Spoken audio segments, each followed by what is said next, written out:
नमस्कार मंडळी, श्री स्वामी समर्थ. तुम्हा सर्वांचं माझ्या चॅनलमध्ये खूप खूप स्वागत आहे. स्वामी कृपेने आपण सर्व आनंदी असाल अशीच अपेक्षा करते. आजचा दिवस आपला शुभ जाओ, आपल्या सर्व इच्छा मनोकामना लवकरात लवकर पूर्ण हो, हीच मी महाराजांच्यांनी प्रार्थना करते. बघा, 28 ऑक्टोबरला कोजागिरी पौर्णिमा आहे. कोजागिरी पौर्णिमेला असं विशेष महत्त्व आहे, कारण या दिवशी माता लक्ष्मी, भगवान विष्णू, कुबेरदेव, इंद्रदेव आणि विष्णू हे काही काळासाठी भूतलावर आलेले असतात. आपण जर मी जी सेवा सांगणार आहे, ही सेवा जर तुम्ही केली तर 100% सांगते, तुमच्या सर्व इच्छा आणि आर्थिक समस्या 100% दूर होणार आहे. बघा, प्रत्येक महिन्याला कळकळून सांगते, ही जी सेवा आहे ही अतिशय प्रभावी आहे. काही काळ जो होता त्या काळात मी ही सेवा अगदी मनोभावे केली आणि आजसुद्धा करते, त्यामुळे माझा काळ बदलला. खरंच सर्व महिलांना सांगते की ही सेवा तुम्ही करा. ही सेवा अतिशय प्रभावी आहे, अतिशय प्रभावी आहे. काही नाही, एक दिवस जागरण करा, दुसऱ्या दिवशी रविवार आहे, तुम्ही झोपू शकता. 39 मिनिटाची सेवा आहे. 39 मिनिटातच आपल्याला ही सेवा करायची आहे. अतिशय प्रभावी आणि अतिशय फळ देणारी, 100% फळ देणारी ही सेवा आहे. वर्षभरात तुम्हाला या सेवेचा खरंच सांगते, तुम्हाला फरक जाणवेल. आता ही सेवा कशी करायची बघा, आपण ते बघू. त्याआधी बघा, कोजागिरी पौर्णिमेला जे भगवान विष्णू आहेत, कुबेर आहेत, माता लक्ष्मी आहे, इंद्रदेव आहे, हे काही काळ पृथ्वी तलावर आलेले असतात.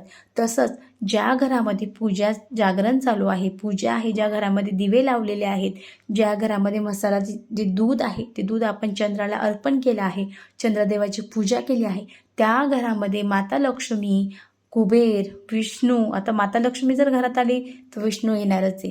तसेच कुबेरदेव, इंद्रदेव हे आपल्या घरामध्ये अखंड राहतात. आता पैसा आपल्याकडे भरपूर आहे, पण पैसा टिकावा यासाठी, लक्ष्मी स्थिर राहावी यासाठी आपल्याला हा उपाय करायचा आहे. हा उपाय अतिशय प्रभावी आहे. खरंच सांगते, सर्व महिलांनी असं पूजन करायचं आहे आणि हे विधिवत पूजन करून त्या दिवशी आपल्याला जे दूध आहे, दुधाचा नैवेद्य आपल्याला चंद्रदेवाला दाखवायचा आहे. आता ती पूजा कशी करायची आपण ते बघू.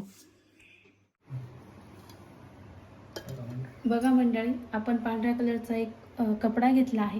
पांढऱ्या कलरचाच घ्यायचा आहे. माझ्याकडे फुलं होती, ती फुलं मी साईडने लावून दिली आहे, कारण फुलं हे अतिशय प्रसन्न वाटतं आणि आपल्याला माता लक्ष्मीची ही पूजा करायची आहे. माता लक्ष्मीलाही प्रसन्न वाटलं पाहिजे आणि आपल्याला देखील वाटलं पाहिजे. माझ्याकडे फुलं होती, मी त्यामुळे त्याचा वापर केला. त्यानंतर बघा, आपल्याला एक तांब्या घ्यायचा आहे. तो तुमचा स्वच्छ नसेल तुम्ही स्वच्छ करून घ्यायचा. त्यानंतर आपल्याला त्याच्यामध्ये पाणी घ्यायचं आहे. पाणी घेतल्यानंतर आपल्याला थोडेसे तांदूळ घ्यायचे आहे. थोडीशी तांदळाची रास आपल्याला खाली टाकायची आहे. त्यावर तो तांब्या आपल्याला ठेवायचा आहे. त्यानंतर आपल्याला त्यावर एक स्वस्तिक काढायचा आहे. तांब्या हा इंद्राचं प्रतीक आहे, कारण आपल्याला या दिवशी माता लक्ष्मी, इंद्रदेव, विष्णू, कुबेर यांची पूजा करायची आहे. त्यानंतर आपल्याला त्यामध्ये एक फूल अर्पण करायचं आहे. फूल अर्पण केल्यानंतर आपल्याला आंब्याचा डगळा, म्हणजे आंब्याचा एक जी फांदी असते ती फांदी आणायची आहे. आणि कारण हे जे आंब्याचा डगळा आहे हा इंद्राचा प्रतीक आहे. त्यानंतर बघा, आपल्याला काय करायचं, आपल्याला थोडेसे तांदूळ मांडायचे आहे. त्यानंतर आपल्याला माता लक्ष्मीची पूजन करायचं आहे. तुमच्याकडे श्रीयंत्र असेल तुम्ही श्रीयंत्र घेऊ शकता. तुमच्याकडे सुपारी असेल तुम्ही सुपारी देखील घेऊ शकता. आता माझ्याकडं माता लक्ष्मीची मूर्ती आहे. माता लक्ष्मीची मूर्ती आहे, त्यामुळे मी आता माता लक्ष्मीची मूर्ती घेणार आहे आणि तिला स्थापन करणार आहे. आता आपण बघा, त्यानंतर आपण थोडेसे तांदूळ खाली टाकले आहे. तांदूळ टाकल्यानंतर आपल्याला जोडविड्याची पानं घ्यायची आहे. आपली जी खाऊची पानं असतात ते घ्यायची आहे. त्यानंतर माता लक्ष्मी, तुमच्याकडे मूर्ती असेल मूर्ती घ्या, श्रीयंत्र असेल श्रीयंत्र घ्या. तुमच्याकडे काहीच नसेल तर तुम्ही सुपारी देखील घेऊ शकता. बघा, आपण माता लक्ष्मी ठेवली. आता तुमच्याकडे कोणाकडे काही नसेल तुम्ही सुपारी देखील मांडू शकतात. त्यानंतर आपल्याला कुबेराची सुद्धा पूजा करायची आहे. त्यानंतर मी माता लक्ष्मीजवळच थोडेसे तांदूळ घातले आहे. त्यानंतर खाऊची जी पानं आहे ती 2 जोड पानं मी इथं ठेवली आहे. त्यानंतर बघा, तुम्ही आता तुमच्याकडे जर कुबेराचा मूर्ती नसेल तर तुम्ही सुपारी देखील घेऊ शकता. मी सुपारी ठेवली, पण माझ्याकडे जे कुबेर देव आहेत, श्री कुबेर देव आहेत, त्यांची मूर्ती आहे, त्यामुळं मी इथं मूर्ती विराजमान करणार आहे. आणि आपली ही जी सुपारी आहे ती सुपारी देखील ठेवणार आहे. तुमच्याकडे जर मूर्ती नसेल तर तुम्ही सुपारी देखील ठेवू शकतात. त्यानंतर बघा, सर्वात महत्त्वाची म्हणजे चंद्रदेवाची पूजा. आता चंद्रदेव हा पांढरा असतो. मी तुम्हाला आधीच सांगितलं की आपल्याला चंद्रदेवाची पूजा करायची आहे. तर आपल्याला एक प्लेटमध्ये तांदूळ घ्यायचे आहे. तांदूळ हे कुठेही खणलेले नसावे. तांदूळ हा आपल्याला अखंड घ्यायचा आहे. त्यानंतर आपण हा तांदूळ जे तांदूळ आहे तो खालीसुद्धा कपड्यावर टाकू शकतो किंवा प्लेटमध्ये सुद्धा ठेवू शकतो, कारण याची आपल्याला चंद्र म्हणून पूजा करायची आहे. त्यानंतर आपल्याकडं बघा, लक्ष्मीचं वाहन काय आहे? हत्ती. आपल्याला या दिवशी हत्तीची पूजा करायची आहे. आता तुमच्याकडे जर हत्ती नसेल तर तुम्ही हत्तीचे, तुमच्याकडे जर एखादं चित्र असेल ते ठेवू शकतात, फोटो ठेवू शकतात. नसेल तुमच्याकडे जर हत्तीचे रांगोळीचे छापे असेल ते तुम्ही हत्तीचे रांगोळीचे छापेसुद्धा याच्यावर काढू शकतात. किंवा आता माझ्याकडे हत्तीची मूर्ती आहे, त्यामुळं मी इथं हत्तीची दोन्ही मूर्ती ठेवत आहे, कारण लक्ष्मीचं जे वाहन आहे ते हत्ती आहे. त्यामुळं मी इथं हत्तीला स्थापित केलं आहे. त्या माझ्याकडे श्रीयंत्र देखील आहे, त्यामुळं मी श्रीयंत्रसुद्धा स्थापित करणार आहे आणि त्याचीसुद्धा पूजा करणार आहे. त्यानंतर बघा, आता या सर्वांचे आपल्याला विधिवत पूजन करायचं आहे. त्यांना हळदी कुंकू अर्पण करायचं आहे. त्यानंतर इंद्रदेवाची, कुबेराची सुद्धा आपल्याला पूजन करायचं आहे. त्यानंतर जो चंद्रदेव आहे त्या चंद्रदेवाला सुद्धा आपल्याला हळद कुंकू अक्षदा अर्पण करायचे आहे. त्यानंतर इंद्रदेवाची सुद्धा आपल्याला विधिवत पूजन करायचं आहे. जे आपले हत्ती आहेत, लक्ष्मीचं वाहन, त्याची सुद्धा आपल्याला पूजन करायचं आहे. श्रीयंत्र आहे त्याला सुद्धा फक्त कुंकू अर्पण करायचं आहे आणि विधिवत नमस्कार करायचा आहे. या सर्व देवांना आपल्याला फुलं अर्पण करायची आहे, विधिवत नमस्कार करायचा आहे.